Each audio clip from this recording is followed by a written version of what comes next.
Assalomu alaykum hurmatli Farg'ona paxta bozori YouTube kanali obunachilari. Xudo xolasa bugun mana 28-mart yangi yuklarimiz tushirib oldik. Yangi partiyada yuklarimiz keldi. Hozir paxtalarimizni qanaqa darajada chiqayotganini sizlarga ko'rsatib o'taman.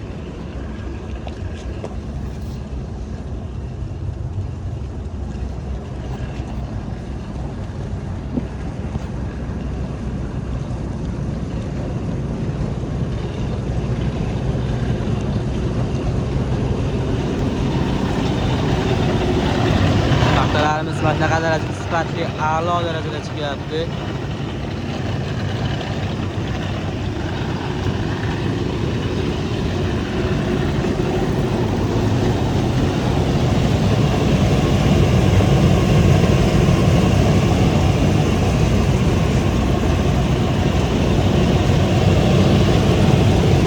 Hozir paxtaxonamizdagi paxtalarni ko'rsataman.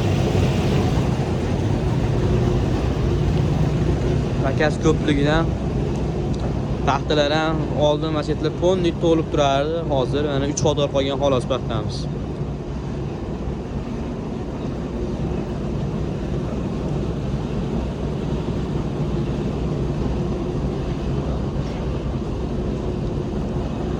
Mana ichi tashi bir xil hamma yo'g'i.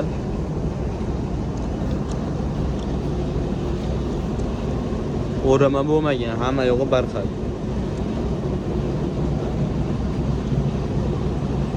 Hop, ortish paxtani qayta ishlash xizmatiga kelgan bo'lsak, uni ham yo'lga qo'yganmiz. Hozir odamlar eski paxtalarni olib kelishyapti, uni stanoylarimizda qayta ishlab beramiz. Ko'pchilikda savol bo'ladi, paxtaga nima qo'shasizlar deb. Paxtaga shunaqa mahsulotlarimizni qo'shamiz. Bu Toshkent shahridan keladi. Bu paxtani oqartirib beradi, jonli qilib.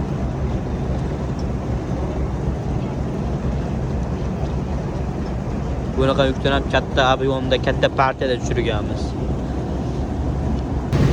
Xudo xolasa mana ikkala stanogimiz ham, bunisi ham to'xtagan yo'q. Ishlarimiz avjida.